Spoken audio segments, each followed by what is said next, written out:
Well, we went from summer to fall, back to summer, and then basically straight to winter.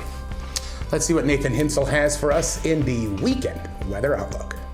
Well, we are taking a little bit of a better weekend as we head in towards Friday here. It's pretty cold last weekend. We were seeing Friday 65 with mostly sunny skies, and Saturday does cool down a few degrees, and that chance of rain is really more so in the afternoon. And then Sunday, mostly sunny once again. We'll see that cool down to the upper 40s. Let's break down that future cast a little bit for you as we head throughout Friday. Not too much. You might have some clouds that build a little bit later in the day, but things do look up. Saturday, you might have that chance of rain that really builds a bit farther north as you head into early Saturday.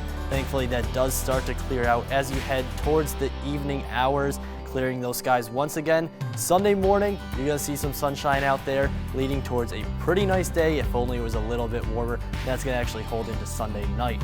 For Friday, those forecast highs, like I said, a bit warmer. We're seeing 60 up in Ladysmith, 63 down in Viroqua, and then you'll have the mid-60s for most of that area in between. And then Saturday, holding around 50 degrees farther north, upper 50s farther south for some variation. And then Sunday is going to be much cooler, 42 Ladysmith, 45 down towards Viroqua as you head down into the valley. So hopefully you're able to stay warm as you start that new work week and make the most of what is going to be a pretty nice weekend. Back to you. Thank you, Nathan. We do appreciate the weather forecast, even if it isn't awesome. It is World Kindness Day. It also was Veterans Day earlier this week, and this next story, our board store feature of the week, kind of ties into both of those things. U.S. Marine veteran Jason Plaft owns an organic farm in Winona County, and he was having some issues with the county mowers. That led to some unfortunate incidents, and now it is a mess. I sat down with Jason to try to distill this issue and get it out in the open a little bit, and I have that interview for you now in the board store feature of the week.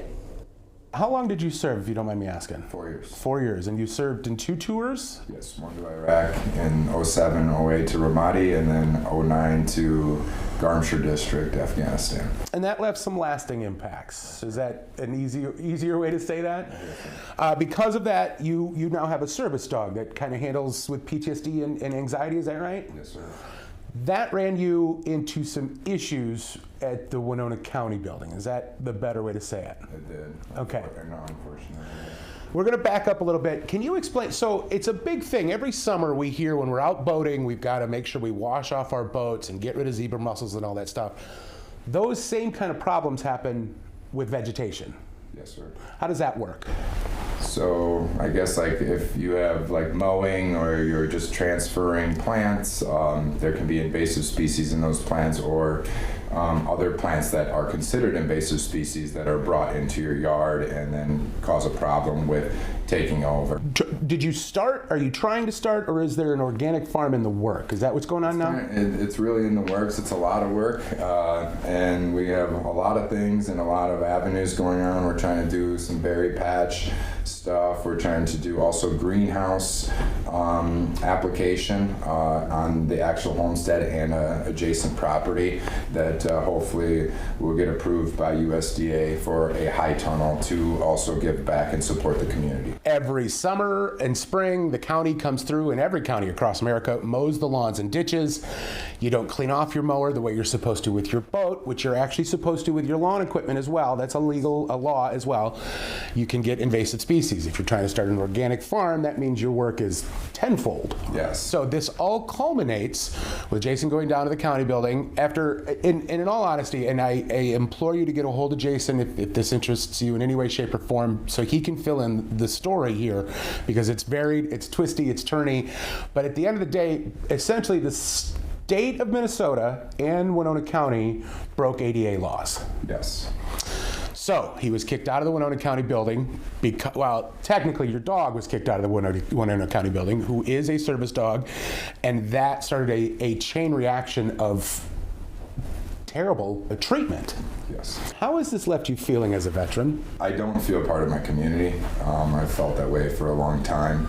There is a lot of issues in correlation to going on deployment, having some trauma.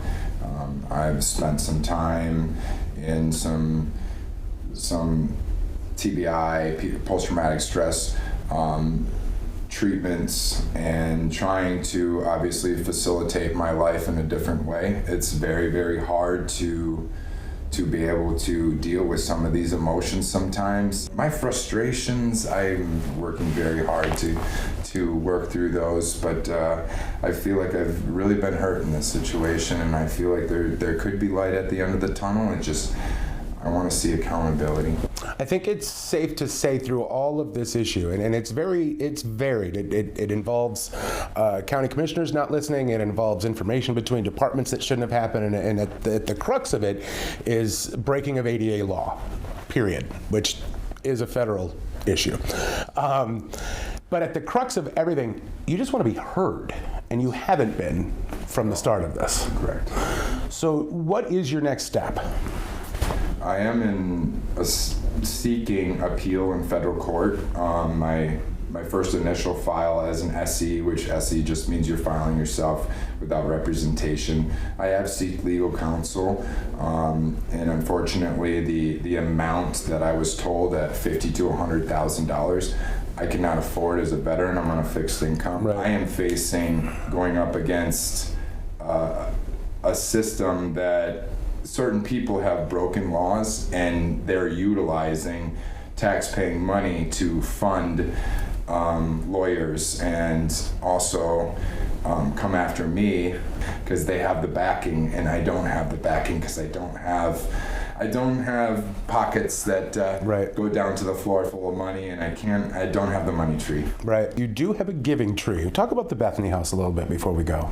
I actually volunteer at the Bethany House. The Bethany House is a Catholic worker house in Winona, and we service people from Monday to Wednesday every morning. We open our doors at 8. We generally get done around 11:30, noon. And we're cooking breakfast for 20, 30 people every morning. We come in, we take orders, we help people that are in need in our community. We feed them a very strong breakfast so that they at least get one meal strong a day. And if we have food that's extra in the fridge or in the freezer that we can give them to take home, we certainly do. And it shows in the house that when people come there, it's a very safe place. One of our main elements in the Bethany House is to sit down and just talk to some of these folks, because sometimes they just don't have somebody to just talk to. Right. Some of them have kids. Some of them are retired, can't afford food. Like Social Security only gets stretched so much, and not to say that some people didn't set themselves up for success. They just had a different path in life. Right. And sometimes they don't have the retirement that everybody else has, but they still put in for SSI, and they still work their entire lives. That's right. To not have food on the table. And so we have a lot of those folks coming in, and then obviously we have people that are living on the street and that are doing it here in the Midwest, and that's not an easy thing. And I don't think one of us would be like, I want to sleep outside when it's 20 degrees. Right. Yeah. And that's on a good winter night. And those are elements that these folks are dealing with, and we can't just shy away from that. We have to help the community, and we have to do better as a society, not to point the fingers like on your show. Like, let's not point the fingers. Let's come together as the community and make the community stronger. That's exactly right. And that's what he's trying to do, folks. Best way to find him, though, is probably at the Bethany House. Wednesday mornings, Thursday evenings, Saturday afternoons. He is the epitome of take a load off, Manny, and take a load for free. That was the Board Store feature of the week. Not much time. I'll see if you got a minute. Next, you're watching Living Local. Looking to improve your home? The Board Store Home Improvements in La Crosse is your one-stop shop for windows, doors, siding, kitchens, bathroom, and so much more. The Board Store Home Improvements. Improving your home, improving your life.